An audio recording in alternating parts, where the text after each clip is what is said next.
Okay, welcome everyone to meeting number 3 tonight, which is our council meeting for June 18th, 2020. We're starting at 7:07. Typically we start at 7 p.m., but we've had a pretty extensive meeting so far. I'd like to welcome everyone out and those online as well. And as tradition, we have one of our council members conduct the opening portion of our meeting, which is the prayer, the pledge. And with that, I'll turn the time over to Councilman Thomas. It's the prayer and the pledge and not and, because there isn't a third thing. I stopped myself. I asked a couple of the members here to volunteer, and they were politely enough to do so. So, Trace, if you'd come up and give us the opening prayer, and then Chad, if you'd take care of the Pledge of Allegiance. Okay, thank you. Our Father in heaven, we're thankful this evening to be together as members of the community and staff of the city and city council and mayor. We're thankful for the privilege to live in this area and community and for all the blessings that thou pours out upon this community. We're thankful for those who serve this community, our police and firemen and all of the other employees of the city that help provide the services to the citizens. We're thankful for the opportunity to meet peacefully and to discuss the matters of the city. And we're very thankful for all the effort of this city council and mayor to arrive at peaceful solutions and reasonable solutions to help make this such a wonderful place. We're thankful for these things and say these things in the name of Jesus Christ. Amen. Amen.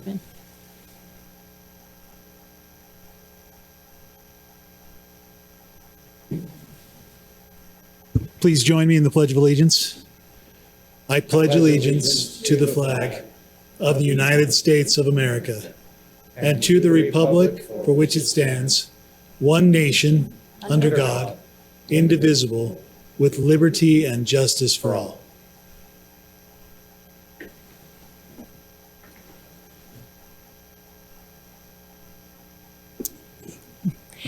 Can I say thanks?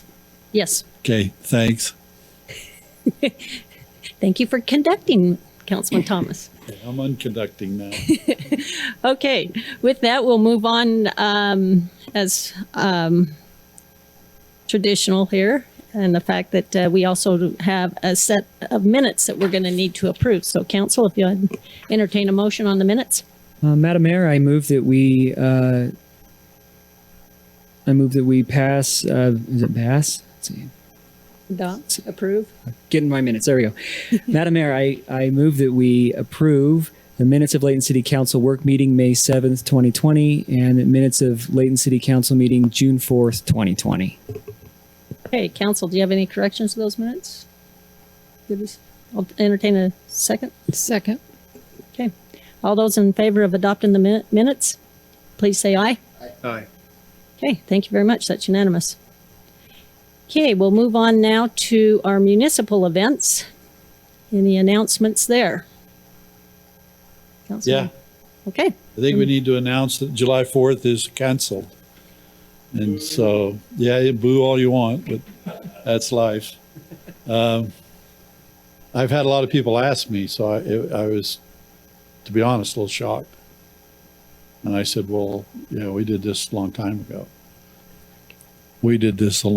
ago. But anyway, so if there's any way we can ramp up something just to reiterate, just to let them know. I don't know why they don't.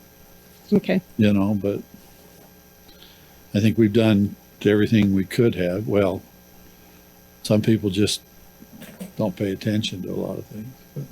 Okay, along those lines, I will tell you, I know that Parks and Rec is working on a couple items that they feel like that they can involve the citizens without causing any type of crowd. And they're putting together the items, and we'll probably have it out. Well, I know they'll have it out next week, and they're looking to disperse it on social media. So I know, unfortunately, there is a good portion of our population that does not get on social media. So certainly, once it is posted, that perhaps we then share that with anybody. Start, talk about it and let them know as well. So Well, if we're going to do something, let's get it going. they are. I mean, why are we waiting to announce? Where's Dave? He left. Elvis has left the building. If I I'm know not mistaken, July 4th is like, what, 10 days or something? it is, but certainly there's been I have not sat in those meetings, but I do know that they're been trying to be creative and thinking of some different things to do, and also acknowledgments. As you know, July 4th, a lot of times we acknowledge a lot of our hometown heroes. Sure. And I know that that's a portion of it. So I believe that they're working on that, and we'll come out with that information next week. So stay tuned. Okay. Okay. Does anyone else have any municipal announcements? It was mentioned in the work meeting, but I think it probably warrants being mentioned again in this meeting, because might be a different group watching. But the Church Street overpass will open Saturday, and Gentile Street, well, as early as tomorrow or Saturday, depends on who you look at. UDOT said Saturday on their last post, and then shortly after that, within the day, the Gentile Street Bridge will close as well. Really encourage people to be familiar with Main Street and the Parkway, and figure the Fort Lane, to be able to figure their way out and plan ahead, especially so that our businesses that we do have on Gentile, both on the east and west side of Main Street, still get visited. Thank you. Anyone else? Okay, we'll move on to item number 3, which in this particular meeting, we do not have any verbal petitions or presentations. We had several last meeting, and I was happy to do those. But with that, let's go ahead and move on then to our citizens' comment. This is the portion of the meeting where our citizens can come up and make suggestions or recommendations or bring our attention to various items. And certainly we'd like to hear what you have to say. And we do ask, if you could, to just keep in mind that it is time that, to kind of voice your opinion. But certainly we have several items on our agenda tonight too. So don't go too long. So anybody who have any citizens comment at this time? Okay, for the record, I need to verify or check with our Gary, is there anything online? Nothing? Okay, that we don't have any comments online or in the audience here. However, I think knowing that we're back to doing online and we're still letting our public kind of get used to that, I will keep that open, and we'll ask at the end of the meeting, should there be any come in, so that we can make sure we address them. So, okay, that brings us to our consent items. And on our consent items, we have 6 items, one of which we are going to remove from the consent items and deal with it separately, which would be item number E, the adoption of our budget. Madam Mayor, Yes? possibly F2 because it's related to the budget, Consolidated Fee Schedule. Okay, I'm fine with that. Is the rest of the council, are you good with that? Okay, so we'll on our consent items then, we'll deal with items A through D. Items E and F we'll deal with separately. So knowing that, let's go ahead and proceed with the first item, which Terry Colburn, our Public Works Director, actually he has all 4 of those items. So Terry, welcome to the podium. Thank you, Madam Mayor. Bring before the council Ordinance 2016, an amendment to the Development Guidelines and Design Standards. The Engineering Division currently maintains a set of development guidelines and design standards for the purpose of informing developers of the current guidelines and standards and to assist them in meeting those standards. Some of these guidelines and standards require updates or revisions. Section 19.01.240 of the Layton City Municipal Code allows for the city engineer to draft, approve, adopt, interpret, and amend the guidelines from time to time as determined necessary. The Utah State Code requires that the guidelines be adopted and amended by ordinance. The city engineer and staff have rewritten the current guidelines as specified in the attached summary of 2020 changes. Staff recommends the council adopt ordinance 2016. Okay, council, do you have any questions regarding ordinance 2016, the guidelines and design standards? This is just a comment so that the public is aware that I did question staff on this. There are a couple of items in here that were totally new to me as far as ordinance, as far as small cell ordinance on the development, design, and placement of those, as well as something called LIDs. And I feel comfortable in going ahead with a vote on this tonight with the understanding that staff is going to come back at a later time and explain these a little bit further to us. I was very uncomfortable at first in voting on something that I didn't know what I was voting on. And so thank you, Steve, for spending time with me today explaining that to me. That was very helpful. But I would appreciate at a later time a little bit more instruction on it. And I think in department head meeting, Alex had mentioned that he will set that up and that'll take place. Okay. Council, any other questions? Okay, let's proceed to item B. Bring before the council resolution 2040, an interlocal cooperation agreement between Layton City and Kaysville City regarding the storm drain inlet between lots 7 and 8 in the Broomsfield subdivision, located at approximately the east end of 25 South. Resolution 2040 authorizes the execution of an interlocal cooperation agreement between Layton City and Kaysville City regarding the storm drain inlet between lots 7 and 8 in the Broomsfield subdivision. Kaysville recently annexed nearly 40 acres of property that will comprise the Orchard Ridge subdivision. A 1 million gallon culinary water tank is being built within the subdivision. A natural drainage sits on a portion of the Orchard Ridge subdivision, and this drainage ultimately terminates at the city's inlet. The Kaysville tank requires overflow piping for water and may exceed the tank's storage capacity and a location to discharge the water. Kaysville is working with the city to discharge the overflow water into the drainage. Engineering calculations have found the drainage to be sufficient for the flow. Staff would recommend council adopt resolution 2040. Thank you. Any questions regarding resolution 2040? Okay, seeing that there's none, we'll proceed with item number C. Thank you, Madam Mayor. Bring before the council resolution 2041. Letter of agreement between Layton City and Weber State University regarding the handling of culinary water impact fees and water exaction requirements, approximately 2835 North University Park Boulevard. Weber State University is installing a private master meter loop 10-inch culinary water line to provide the Weber State University Davis campus adequate fire flow and culinary water with minimum impact to the Layton City's infrastructure. The city and Weber State University agree that the impact fee and water exaction requirements for a 10-inch master meter does not accurately reflect the true impact of the anticipated build-out design on the water system.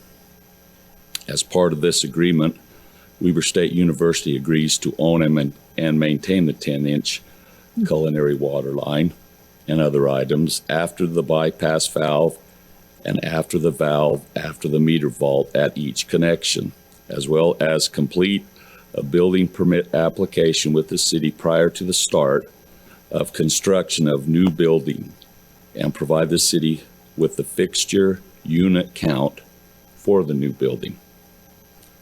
The city will own and maintain the 10-inch culinary water line and other items from the connection to the city-owned main up to and including the bypass valve and including the valve after the water meter vault at each connection, and to provide the culinary water impact fee and water exaction requirement amounts for any new building upon the receipt of a building permit. The impact fee and water exaction requirement will be based on the meter size as determined by the fixture unit count based on the amount indicated in the current consolidated fee schedule at the time of application. Staff would recommend the council adopt Resolution 2041. Hey, council, any questions on this one? Okay, seeing that there's none, let's proceed to item D. Thank you, Mayor. Bring before the council Resolution 2044, a bid award to Orman Construction Incorporated for the Snow Creek Drive Waterline Replacement Project. Snow Creek Drive from approximately 1300 east to 1475 east. Resolution 2044 authorizes the execution of an agreement between Layton City and Orman Construction Incorporated for the Snow Creek Drive Waterline Replacement Project. The project includes, other than the installation of the water line and the sanitary sewer line, the installation of sidewalk and road base and replacement of field fence. 7 bids were received, with Orman Construction Incorporated submitting the lowest responsible bid in the amount of $328,994.19. The engineer's estimate was $315,000. Staff recommends the council adopt Resolution 2044. Okay, council, any questions regarding the bid award? I just have one. Is this a project that has been in the works for a while, or is this a new project? We did half of it last year, didn't we, Steve? Okay. Yeah, this finishes it up. Okay, any other questions? Okay, that concludes the consent items that we would enact in a single motion. So therefore, I will entertain a motion on the first 4 items if you'd like to repeat the ordinance as you present that motion. Madam Mayor, I make the motion that we approve the consent items A through D. A being ordinance 2016, the Development Guidelines and Design Standards Amendment. B, interlocal agreement with Kaysville regarding the storm drain inlet, which is Resolution 2040. C, letter of agreement between Layton City and Weber State University, Weber State University regarding the handling of culinary water, which is Resolution 2041. And the bid award for Ormond Construction Incorporated on the Snow Creek Drive Waterline Replacement Project 19-4, which is Resolution 2044. Okay, is there a second? Second.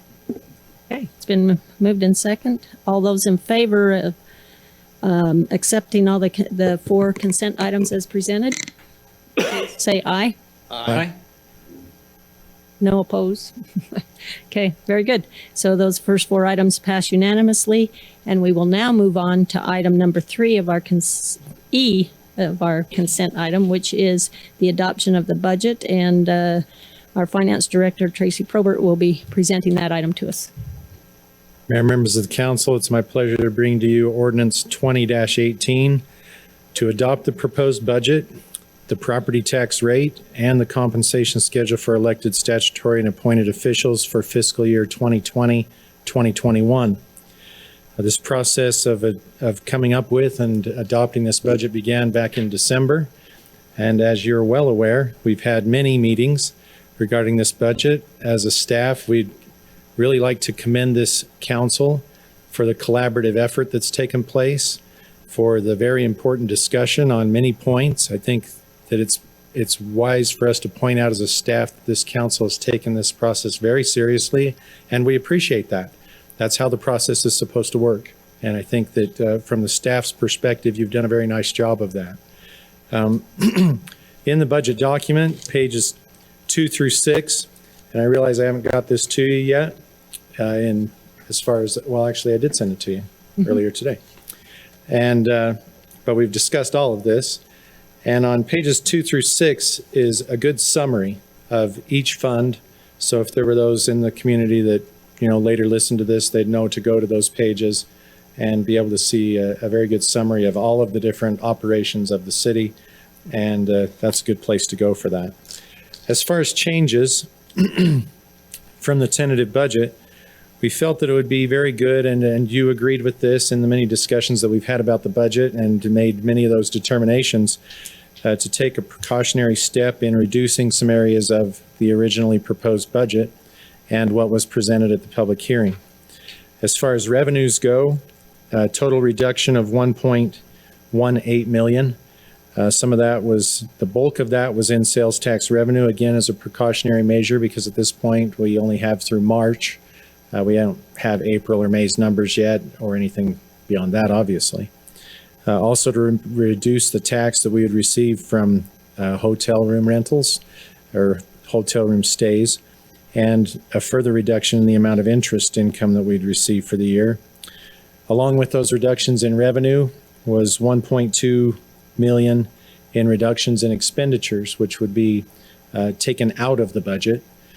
Those included the elimination of one of the requests for an employee in the finance department, a fire engine, improvements in the HVAC system in this building, a transfer to the street lighting fund, and a playground at Chapel Park. We've also identified a reduction in the need for health insurance increase of $240,000, and identified that the amount needed for merit increase for employees could be reduced by $139,000 to an amount of $496,000. And we discussed that in the previous meeting, in the work meeting. In addition to these things being taken out of the budget, we've also proposed to you that a number of items totaling $1,345,000 be delayed until such time that we can determine as a staff and bring to you to propose to then spend those funds. Those consist of items that are hiring of employees, major projects, and major pieces of equipment. So 1.3 million of those will be delayed until such time as is determined by staff and then recommended to the council to move forward with those. And that's based on how our revenues come in during the year. I know that as a staff, we felt that was important, and as a council and mayor, you felt that was very important, that we have the numbers, that we know where we stand revenue-wise before we commit to spending funds. So I know that that portion of it will remain in the budget, and Mr. Jensen, the city manager, will bring those things forward as he feels it's appropriate to do so. The property tax rate that's proposed in the budget is equivalent to the certified tax rate, which is presented by Davis County Clerk Auditor and also the State Tax Commission. What that means is that the city maintains a level of source of revenue from property tax, so there's not a property tax increase or decrease, and it does account for new growth in the city. I believe those are the things that, as the finance director of the city, I'd like to present related to this budget. Again, thank you very much for all your cooperation and comments, and for all the participation in preparation of this budget. Now, if there are any other questions, we could discuss those. Okay, council, I know we had a good discussion in our work meeting, and I'm, as Mr. Probert stated, I mean, if we have additional questions, now's the time to ask them. So does anybody have any additional questions or discussion you'd like regarding the proposed budget?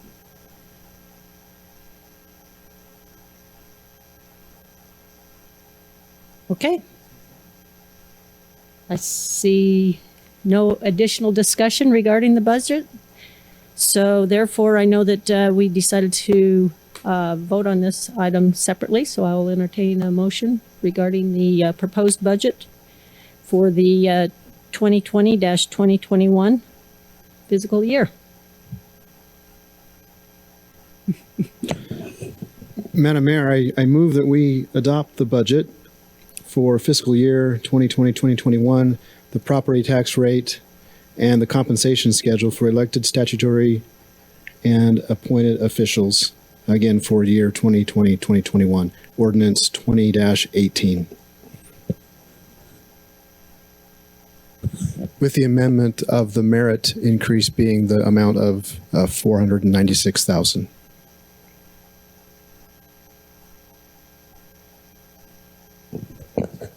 We can just make it as a dollar amount. So the way that he presented that amendment is perfect. Okay. So with that, I know that there's been a motion and a I have a amendment. question though. Okay, that's your question. So is the 10% water in the budget or the consolidated fee schedule? Right now, the money is in the budget, Okay. but the fee is not scheduled to be increased until after we bring forward the promised analysis and increase the rate, which we anticipated in December. Okay, so my motion will add that the proposed 10% increase, the money that's in the budget for that proposed increase would be left out of 2020, 2021 fiscal year. Okay.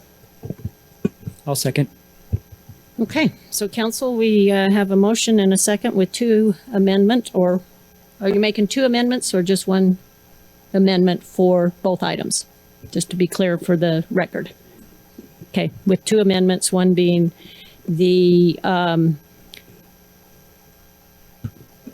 merit pay at 496,000, as well as the second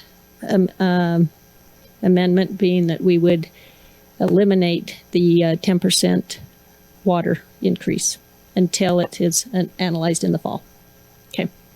Okay, with that, I'll take a roll call vote. It has been moved and seconded, so therefore I'll start with Councilman Morris, Aye. Councilman Fitzpatrick, Aye. Councilman Thomas, Aye. Councilman Bloxham, Aye. Councilman Day. Nay. Okay. It has been proposed and passed that we adopt the budget as presented. We will now move on to item number F, which is the Consolidated Fee Schedule, again presented by Tracy Probert. Mayor, members of the council, ordinance 2019 to amend Chapter 15, Title 3 of the Layton Municipal Code, otherwise known as the Consolidated Fee Schedule. The fee schedule presents a couple of changes. And I kind of wish Mr. Price was here to go through his, but I'll muddle through them.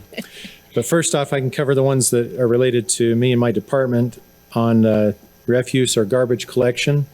It's proposed to change the first container fee from $13.05 per can to $13.65 per can, and that's per month. And any additional containers from $10.35 per container to $10.95 per container per month. That's based on the contract that we have from Waste Management for an additional year of service, while we're in the process of doing a request for proposals to move forward. The next item that is in the utility department relates to the street lighting fee. It's proposed that the street lighting fee for single-family residential units be increased from $2 to $4 per month. The commercial fee from $2 to $4 per month as well. And that the fee for multifamily units, which I think I actually misstated in our last meeting when there was a question about that, but that was $1 per unit, and that goes to $2 per unit. Before I stated that it had to do with equivalent residential unit, and that's commercial only.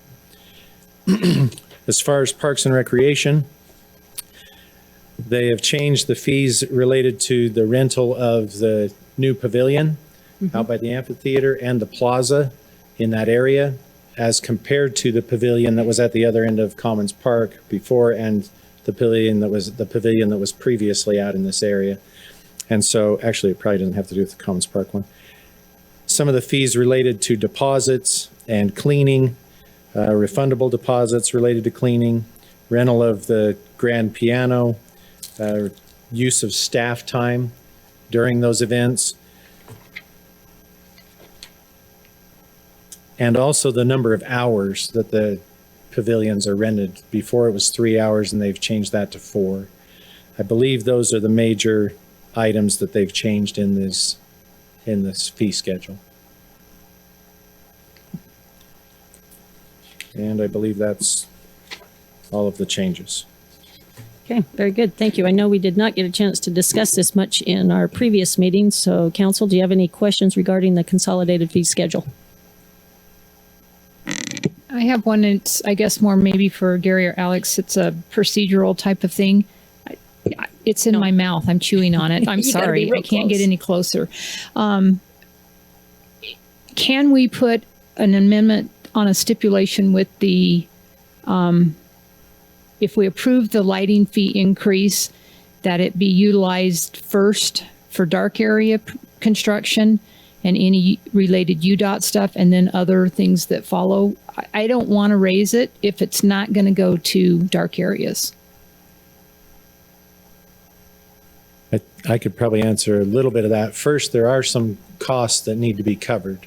So there's employee costs and electric and some projects.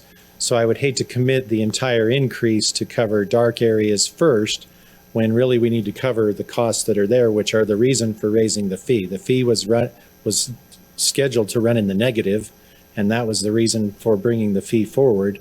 And also to add some employees to be able to maintain all of these lights that we now have in the city and those that existed before. So Alex, the city manager, can address how he'd like to address the dark areas. I mean, we have talked in the past that we can commit a certain amount or a certain percentage of the increase. I don't know that that question hasn't been proposed to me, so I didn't do any calculations as far as to be able to make a suggestion of what that amount might be. I know that this fee does put, I can pull it up here for you real quick. It does put an extra 100,000 going towards reserve. And so you could say that amount. I know that would be a safe amount to say based on the way the budget is in the book right now, that it did increase the reserve by 101,000 actually. So anything over that, I wouldn't recommend that we commit that at this time. Okay, and I don't have and I didn't mean that we wouldn't pay for the outstanding debts that we owe and the employee. Sorry about that, but I'm just concerned I'm going to raise this and it's going to go to other projects. And the intent, I think, of this lighting fee initially was to bring out to the residents that are in dark areas and to replace old poles and things like that. And I want to make sure that that's getting done with this fee. So however we need to do that. Okay, any other questions there or comments? I guess my comment would be similar to that, in that it disproportionately would affect people in dark areas because they're paying double the costs and they're not getting anything for it. They're just paying more. And so I'm with you, Don. I think that I'd like to see a schedule or something that can show us that the dark or dimly lit areas of the city have precedent over other areas that we're not either contractually required to do now, according to UDOT, or something like that. And so that would be my hope as well. I think we have, now that I'm remembering, in some of our work meetings related to this budget, discussed having the city engineer come to the council in a work meeting and review all of the projects that are out there, dark areas and so forth. And I would propose, with the approval of Mr. Jensen, that you entertain something like that, having the city engineer come and review those and make a determination on a reasonable annual amount that could be put into those areas. Yeah, my other question was, this was brought up last year during the budget, the street lighting fee. It's back again this year. We're trying to make it so this fund can manage on its own. It doesn't have to be subsidized from the general fund. You can't see the future, but do you foresee in the near term, next 1, 2, 3 years, that you'd be back thinking that the fund needs to be increased in some way outside of just regular growth? I don't anticipate that. My original proposal was to bring a $1 fee last year and a $1 fee this year for a total of $2. So that was 2 years ago. That was the original intent, was to be back here this year and adding another $1 on. So We did one last year, right? no. No, we we took didn't. off the one. So this is Took just away. going back to 2. Okay, that's right. Take it off. It just Right, it just wasn't implemented. So this is the 2 to get us back where you were wanting to push it over 2 years. This is just 2 in 1 year. Okay, Right. that makes sense. So, because that was my concern. I don't want there to be a fee creep where we just keep coming back and finding ways to charge more in fees. If it's to fund the street lighting fee and to pay for the new employees to be able to go out and manage those, because I know Terry, but they were being used from Public Works, is that right? And having to do that, okay, that makes a lot of sense to make it fund work in itself, so that it doesn't have to continually be not just subsidized from the general fund, but having Public Works having to take guys off the shift. So that makes sense to me. Okay, is there any other questions? I would just echo Council Member Fitzpatrick and Council Member Bloxham, because we're going to vote on this, and there's different items that I too want to see a schedule. The dark areas, just adding my support to what they've said. I think that's prudent. And if it has to be from the reserve until we can get the reserve back, I mean, that's great. But what I don't want to do is have this potential vote, have it pass, and then we've just said it and we don't see it. So just want to add my support to what's already been stated. Thanks. Okay, any other comments? Okay, with that, I will say that in addition to the comments that's been made, obviously you can see that this council is definitely looking at every item possible and wants to genuinely be involved in every one of those decisions. And I know that this requires a lot of additional hours we'll be putting in, not only as a council, but certainly as a staff. And I can assure you that we'll do what we need to make sure that we're all physically responsible here. So with that, I guess I could entertain a motion on item F of our consent items. Madam Chair, on our consent item F related to the street lighting fund, I'm going to make a motion that we adopt ordinance 2019, amending and its other consolidated fees as well, adopting ordinance 2019, amending Title 3, Chapter 15, Section 3.15.010 of the Layton Municipal Code, Consolidated Fee Schedule, as proposed, with an emphasis that we as a council would like a certain amount of money or further instruction and approval of a plan to see the dark areas of the city lighted. Okay, Second it. been moved and seconded. All those in favor, say aye. Aye. Nay. Do we need to do a voice? Yeah, I think that needs a voice vote. It's an ordinance. Oh, okay. Excuse me. I apologize. With that, I will start with Councilman Day. No. Okay. Councilman Bloxham. Aye. Councilman Fitzpatrick. Aye. Councilman Morris. Aye. Councilman Thomas. Yes. Okay. There's your vote on ordinance 20-19. Okay, that brings our consent items to a close. However, we do have 2 items on a public hearing. So, council, I would entertain a motion that we go into our, let's go with the presented items. With the first item, our amended budget for the fiscal year 2019-2020, ordinance 20-17. We'll have, again, Mr. Probert present that item to us. Mayor, members of the council, we do have ordinance 20-17 to amend the current fiscal year, July 1, 2019 through June 30th, 2020. We've advertised a public hearing for tonight at this particular meeting. And after my comments, would propose that you open a public hearing to take public comment regarding these amendments. The amendments in summary, in the general fund total $263,814.06. $78,000 and a little bit are related to appropriation of fund balance for streets related items, mostly overages for salt, sand, and asphalt, as well as self-insurance for accident type situation in the streets department. We also have $93,000 plus of revenue received that was not originally estimated in police and fire special services, wildland fire, and our CERT program. One piece of that was for the purchase of fire apparatus, a heavy rescue unit to help supplement our fire service. We also had $91,510 in grant revenues. Most of that revenue was related to CARES Act funding that came directly to the city from the federal government. In other areas or other funds of the city in Davis Metro, we had a $55,000 increase in grant funding for overtime contracts and equipment, $16,000 in program income for the Homebuyer Assistance Program in the CDBG fund, $54,000 transferred from the RAMP fund to the athletic fund related to the Centennial Celebration, which will be, as mentioned in the work meeting, carried over to a subsequent year. $54,000 in capital projects from Wildland Fire related to the heavy rescue apparatus I've mentioned and also additional fire equipment.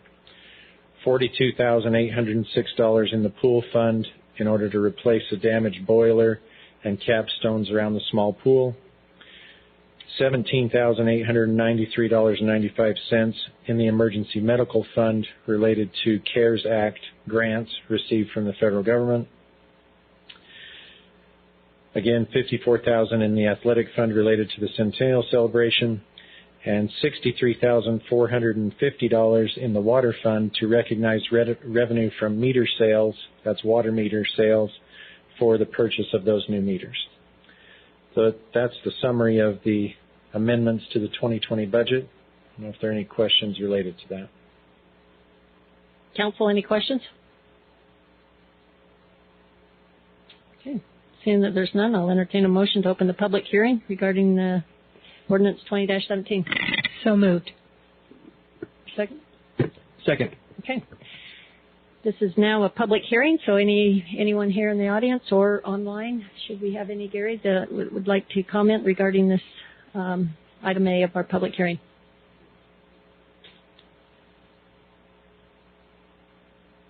No? Oh, I thought since you moved over there, we might have a comment. Okay. I'll wait just a second. Okay, seeing that there's no comments, Council, I will deal with these items one-on-one, so I'll entertain a motion to close that item and vote on it. Madam Mayor, I move that we close the public hearing and that we adopt Ordinance 2017, the amendments to the budget for fiscal year 2019-2020.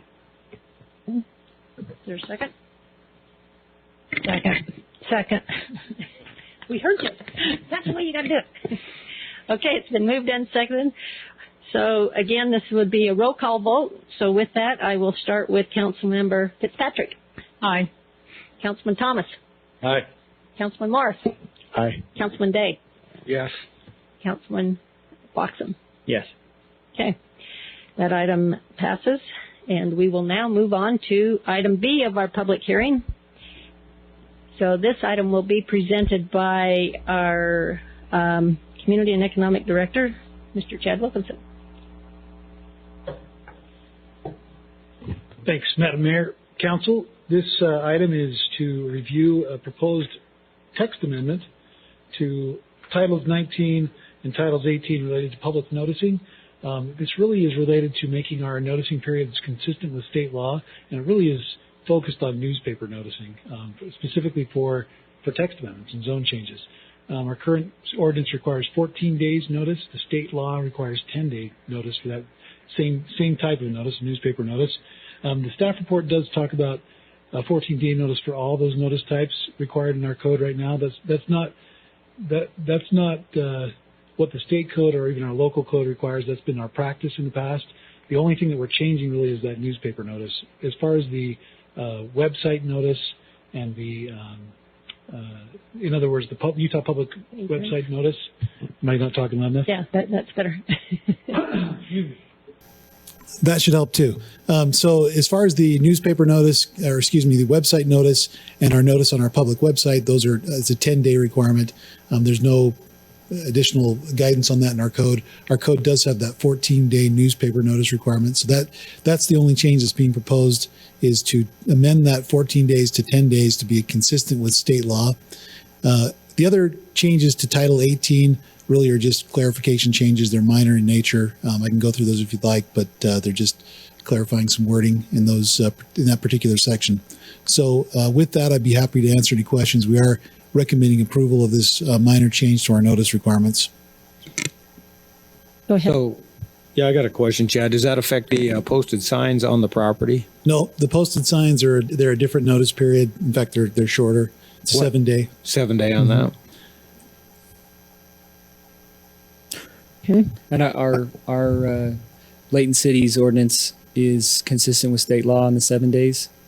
There's no state law for State law, posting. just No, us. that's just an additional thing that our code has. Have you run into issues with, because it seems to me this would make you more efficient in doing, you don't have to worry about two different timelines. Yeah. Have you had run-ins where you've had some negative consequences to potential applications based on having two separate public hearing or public notice requirements? I think what it does is that it does put us in a position of trying to keep track of two separate days. I think I wouldn't say we've had necessarily negative impacts from that, but we've had to delay a couple of times because of notice confusion from staff. That doesn't happen often, but it has happened. So this part of this is to try to put us all in the same notice schedule for each of the different application types. Subdivision amendments, for example, require some of these same type of posting notices on the state websites and the newspaper, and those are 10 days in even our local code now. So trying to make those consistent so that as we do these applications, we feel will increase, yes, our efficiency and the ability to keep those straight. Okay. Because on one side I could see, we definitely want to meet you to be as efficient as possible. The other side is that the minimum standard for the state is 10 days. If Layton City has a higher standard, then maybe we just care a little bit more about public notice. And maybe that's just a policy that we have. We just extended public notice from 2 weeks from when we just take public hearing and when we wait 2 weeks to vote because it's important to us. Maybe the 14 days. These are just things I'm discussing. No, it's a great point. I think one thing to keep in mind is this is just limited to newspaper notice. So the other notices are already at 10 days. The website notice, the posting on our public website. So those things are already in place. That's the way we've been doing it for a long time. Chad, Go ahead. I know we didn't have a chance to talk about this in the work meeting, but I understand the newspaper. I mean, who reads newspapers? That's what I was going to say. Sorry, Tom. Okay, Tom's on Dave. Just the obituary. Just the obituary, see if he's in it. I understand. The other part of this, I think, is I get the streamlining. That makes sense to me. But the 7 days for the notice board, I mean, that's where it's happening. That's where people see it. I'm not necessarily, what's going on? I see the board here near my neighborhood or where I work, and I'd like to see that. I mean, if we're going to talk about streamlining things, maybe that's 10 days, or so it's consistent with the written notice as well. And we didn't get a chance to talk about this, but Right. I think the more closer to where it's happening, the more notice, the better. If we believe 10 days is enough or 14, I just like that consistent. Yeah. Especially where the project is. Well, and it's 10 days in the other one where they have to receive the letter for vacating easements and whatever.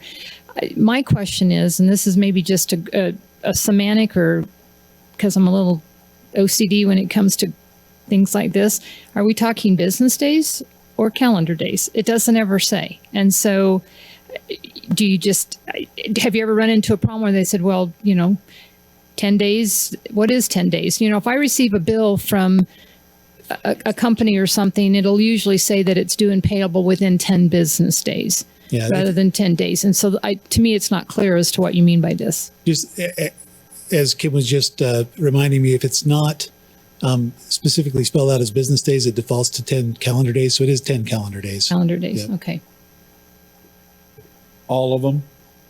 And that's in 14 statute. I'm calendar short. days. That's what it is now. Yeah, that's Okay. the 14 calendar day 7 notice. okay. 7 calendar days, yep. Any other questions before we open up the public No, hearing? I just want to say that I agree with Clint. I would like to see us go everything 10 days, including the board out. Yeah. I mean, there was a day that letters were sent within a certain radius of the property. to the individual property owners and so forth. So I'm fine with reducing the newspaper to 10, but I think the other should be up to 10, like Councilmember Moore suggested. I agree on that because that's the one that Closest to home. That's what you causes notice the it because discussion. it's by you and you're thinking, what is it? And Yep. so, and my other question is, who decides where these A-frame things go? It's by The ordinance. code says they need to be adjacent to the property and in a visible location. So we do our best to find places that are on the public right of way, places that they can see from the public right of way. Sometimes it's a challenge on big sites that don't have Most of frontage. the ones I see are no parking. So No you gotta park parking? a mile away and then walk back to the sign. I'm being a little That- facetious. You know, It's we not a do the mile. best that we can to put it in front of the property. Sometimes that does Right. fall in a Okay. no parking area. We don't want to hide them back in a site. We Well, wanna I know. make sure they're but visible from I that. feel like sometimes they are hid, even because you can't park and be, it's just tough to get to read it. I mean, I understand. Yeah, sometimes it is tough. I mean, sometimes we're having to make choices too. Sometimes Right. when it's on two arterial streets, there's not a good choice Right. for that And so type of I access. Totally So- agree. Moving it from 7 to 10 makes everything easier for you. Remember? 10 days, Okay. no matter what. Yeah. Okay, council, this is a public hearing item, so I'd entertain a motion to open the public hearing. I make a motion. We open or close this. Do we close it? No, you just need to open the pub. it to the public. I'll second it. Okay. Okay, audience, this is time for you to speak regarding the public hearing and notice requirements for greater clarity. So if you come to the mic, please state your name and address for the record and go ahead and tell us what you think. Nate Worthen, 256 North, 3300 West in Layton. I was here at the Planning Commission meeting a few weeks ago where the text amendment was proposed. And then I emailed each of the council members about my concern about the proposed amendment with Mr. Tim Watkins' help and also Councilmember Fitzpatrick's help. I understood that it was limited to newspapers. And so via this public comment, I'd like to withdraw my opposition to the text amendment. And I also really appreciate the conversation today about timelines that are consistent and potentially an expansion of the timeline for those posted placards and A-frame signs. This is how we engage the citizens and the public. And so it's fundamental to how our government interacts with our residents and citizens. So thank you very much for the conversation. I support an extended period on those A-frame signs if possible. Thank you. Okay, thank you very much. Does anyone care to comment? Okay, with that, let me turn to our city attorney. Do we have any comments regarding the public hearing item? And I do know I left the citizens comment section open as well. So knowing that, I'd like to, no. Okay, there's none on this issue. So council, I'll bring it back to you to close the public when hearing. you're ready, I just had one more comment, Madam Mayor. So Do you want to speak before we close the meeting? not necessarily, no, that's fine. Whenever you want me to. Okay, then council, I'll entertain a motion to close the public hearing. So I got a question first. Can we up the days without a public notice to go back through the process? Okay. Okay, so I make the motion that we approve ordinance 2020, and I guess it's 2021 as well, with the stipulation that the physical signs of placards go to 10 days instead of the existing 7, And close your public hearing. and close the public hearing. Okay. Second. Okay, it's been moved in second. I'll now entertain some discussion. Just really briefly, there are two types of these posted notices in our code. We have a courtesy notice that goes out on items that are not public hearings or, those types of items. I would have some concern. Those are 3 days. So those are a 3-day notice. These are items that wouldn't allow for any kind of public comment or public hearing.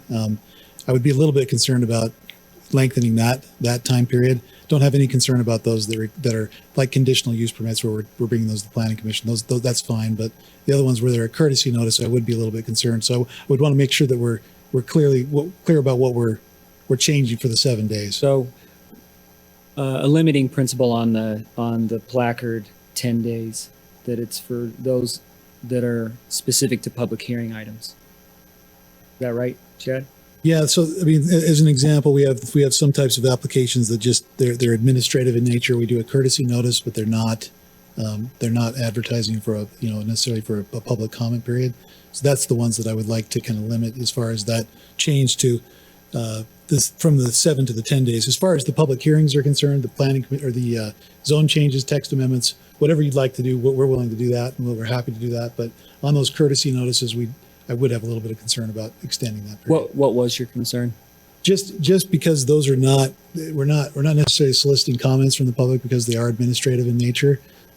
Again, that's just as far as the routine that's out there, where we know what those types of applications are, and rather than upend those, it's really easy for us on these that we're providing the 10-day notice to do that at the same time. But I would be a little bit concerned about. I guess my question is, if it's just policy that it's 10 days, if it's public hearing or customary, everybody on the staff would know that those have to stay out for 10 days no matter what. And maybe that's more consistent. That's just my idea. You tell me if you think that doesn't work in practice or wouldn't work in practice. It could work in practice. I guess, one of the things that we're doing a delicate balance with here is that some of these items that we do the courtesy notice for, again, they're not necessarily something that the public could come in and make a public comment at the hearing. It's not a public hearing item. So we want to give people the ability to have that heads up, but state law really in that case even only requires that we give the regular posted agenda notice. So it really truly is a courtesy notice. So I guess I'd like to be able to have that balance of providing some notice, but also recognizing that in those cases we're not necessarily soliciting public comment. It's just more or less a heads up kind of thing. So it is a courtesy notice now in the code. I would like to keep that as a courtesy notice and not. So you're looking for an amendment to the motion?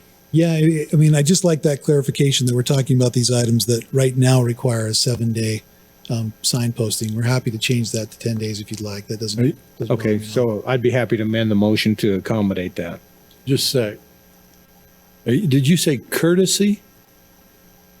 Okay, I'm hearing currency over here. Okay, courtesy. I'm not speaking very clearly tonight, Dave. Yeah, courtesy. Give me an example of courtesy, and don't say please. Courtesy notice would be, as an example, let me just find, I've got a little chart here that shows some of those. The preliminary plat for a subdivision, which doesn't have a public hearing notice, that's just a preliminary plan. That's an administrative decision. That would be one that would get a courtesy notice, not an actual 7-day posted notice. That's 7-day? No, that's a 3-day. That's a courtesy notice. Yep. Okay, yeah. Yep. Okay. Well, according to what you're telling us, it has to be nothing, just the agenda. That's what state law requires. Okay. But so we have a courtesy notice that we put out there. Okay. Yep. I just wanted to understand what a courtesy notice was. That's right. I don't get too many of those. Courtesy notice means we're trying to be courteous, right? We're trying to give people a heads up. Okay. Okay. Mayor, Any other discussion? Yeah, the comments come in a little bit late. So before Right. your discussion, I was just going to give you just from Toby Simmons. He says, I would like to see it go to 10 as well, which is already on the table and ready to be voted on. So. Excellent. Okay. Okay. I appreciate that. Okay. Any So other Gary, does my discussion? amendment to the motion satisfy things? Okay. So I still have discussion here. Otherwise, no other discussion. I will then call for a roll call vote. Yeah, no one said No, that. it was not. Oh, sorry. Then I'll second the amendment. Okay. So it's been moved and seconded with the amendment of the notice, so that basically all the notices will be a 10-day notice with the exception of the courtesy notice that will remain at 3 days. Okay, with that, I will now call for a roll call vote. Councilman Thomas. Yep. Morris. Aye. Councilman Fitzpatrick, Aye. Councilman Bloxham, Aye. Councilman Day. Yes. Okay, that's unanimous. Okay, that does conclude our public hearings. So I need a motion to close our public hearings because I enacted on those. I make a motion, we close the public hearing. Okay, so we have now so we've closed our public hearings and we do have one more item on our agenda, which is unfinished business. And knowing that we did cut our previous meeting short, as a mayor, I did not get to report on my items or have the council be aware of one item that I felt like I needed to bring before you. And you have one too? Okay. All right. Well, I'll go ahead and proceed and then I'll have you finish up. So council, last night was our Council of Government meeting that we had. And with that, it was presented to us that, again, with the CARES relief funds that are being distributed, and there's now been some additional funding that's been allocated to the states and to the cities / counties. Davis County did put in for their fair share of it, and they've received it. And what they did is they went through and they assessed every city based upon the population and came up with a dollar amount that we would all then be eligible to receive. And again, these funding needs to go towards basically the COVID PPE or anything to that any expenses we've incurred as a city. In the discussion last night, we all recognized the fact that, and I think that Councilman Morris can appreciate this. Sometimes when you get the funding, you don't quite have enough to do beneficial good for some businesses. In other words, it's just a small amount. It's a lot of paperwork they have to go through, but yet not much. So what happens is you don't get as many businesses applying for it. So what I'd like to propose is that as a city, we go through and we acknowledge, again, with our staff and with our city manager, any type of expense that we have and make sure that we're covering ourselves.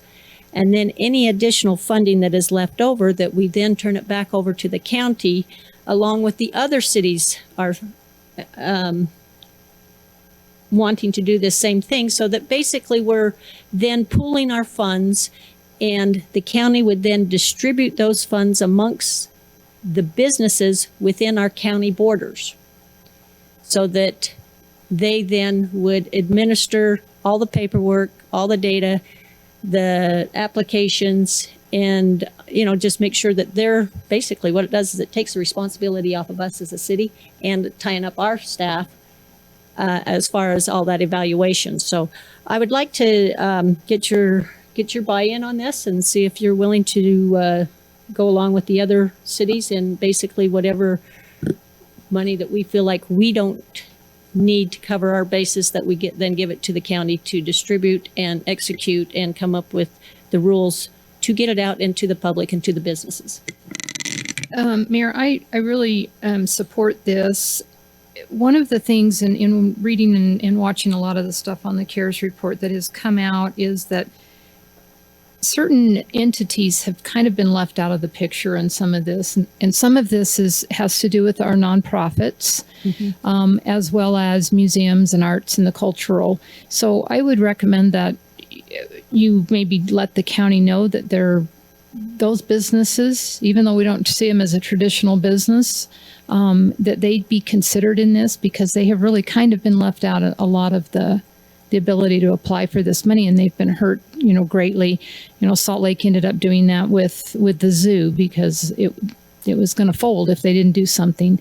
I worry about our Sequest, and I don't know the impact to Antelope Island, those things that bring tourist dollars into the city, because they're those kind of businesses, have really suffered because they haven't been coming. So, and again, the nonprofits, I think, really need to be looked at.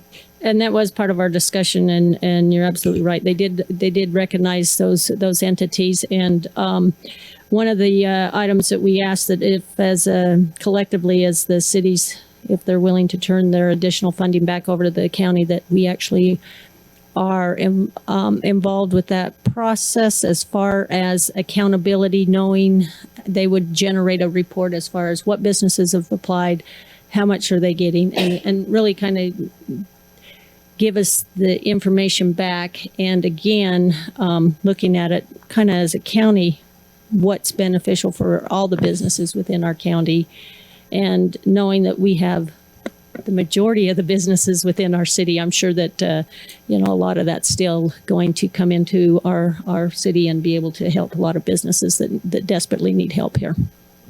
Any other comments? Yeah, just so we've had, is this another disbursement of? This would be an additional one from what we've already gotten. So what about that first? So the funding does that that we affect it? currently have that was part of our CDBG Yep. that you and I have been kind of reviewing, those funds are still there, and we can still operate and distribute those funds. But this would be additional funding that would go out. And one of the things, the reason why I really like the idea of turning the money back over to the county is because when you kind of go in and read the guidelines, it does say that they could change. So I would not want to put our city at risk knowing that we've distributed some funding to a business and then all of a sudden the rules changed and now we're on the hook to pay back that. If that business goes under or something happens there, then it would make the city liable. So I think this is a win-win for all of us if we just turn around and let the county take care of it. So are they planning on doing some sort of a grant as well? Is that? They are. With They're this going not a- through not a a loan grant guarantee process. Yes. And the thing about this particular CARES relief funding guidance is that time is of the essence. I mean, this is very fast tracked. The county's already received their first tranche. And if they show action and show that they've been able to get those funds out quickly, then they're eligible for a second tranche and possibly a third tranche. Now, keep in mind that this funds need to be spent by December 30th. Otherwise, and actually the state is asking that that the county actually identifies their businesses and any funds, they actually up the date, I believe, to November 30th, so that anything that the funding that they do not distribute then needs to go back to the state, and then the state then has 30 days to deal with it before it then has to be turned back in. So anyway, I think it's, I just think it takes the monkey off our back, and I appreciate your support on this. So where are we with the original Layton program? I think we've only distributed maybe, 50%, if that. Yeah, there's still money there. Yeah, there's still some there. So is there a way for us to do another ask of the people in Layton? See if there's anybody absolutely. else before we give it back to the county? That would be my only concern. we can, and actually, the county's actually going to come up they've got a pretty good marketing campaign that what we discussed last night that I think will really help get the word out all over, which would then, I think, help promote what we already have available so that these businesses recognize the fact that there is help out there. Okay. That's all I have to report. I know Councilman I just Bloxham. think, just speaking for myself as we go about this budget item, we've passed the budget and there's been lots of discussions about funding police and supporting police and, members of Salt Lake Police Department leaving, 5 of them, I think, yesterday, Don and I were talking about. And I think that criminal justice reform and police funding don't have to be against each other. I don't think you have to pick one side. And I think we've had discussions as a council and with the mayor about trying to make sure that we're supporting and that we're funding our police and our public safety as much as we can, while having discussions about if there's things that we can do better as a city. And I think that's important that the public kind of knows that we are having these discussions, that, we talked about the pandemic and not living in a bubble. Well, we don't want to live in a bubble with what's going on in the rest of the world and even our own state. And so I'm just very grateful for all the public servants that we have in our city and what they do. And I hope they can feel that from the council, that we support what they do and wish them all the best and thankful for all that they do for the community. So. Yeah, and maybe just add to that it doesn't have to be a choice between supporting law enforcement and being against protests and those sorts of things. We have a constitutional right to protest and peacefully assemble, and those two things shouldn't be tied together. That, well, if you're against law enforcement, then you're against it. Two separate issues. And we need to, and at the same time, those law enforcement officers are there to help protect when these peaceable or protests could get violent. I mean, so it's connected, but two separate issues about how we support our law enforcement, and at the same time, we all swore to defend the Constitution. So it's our duty as well. So, thank you. Okay, that's all the items on the agenda. Council, I'll entertain a motion to dismiss. I just want to make a comment and then I'll make a motion. Okay. I again want to thank Layton City staff. I especially want to thank Tracy and Alex for their patience, honestly. I'm sure you probably go back and go, these people, are they ever going to get this right? But no, I really do appreciate your patience, your willingness to listen to us and to answer our questions, and the other department heads as well. You've been great to respond to our needs. Thank you. To adjourn? And a motion to adjourn and go home. Second. Okay. That concludes this meeting. Thank you for your patience, and those viewing online, thank you for hanging in there with us. Have a good evening.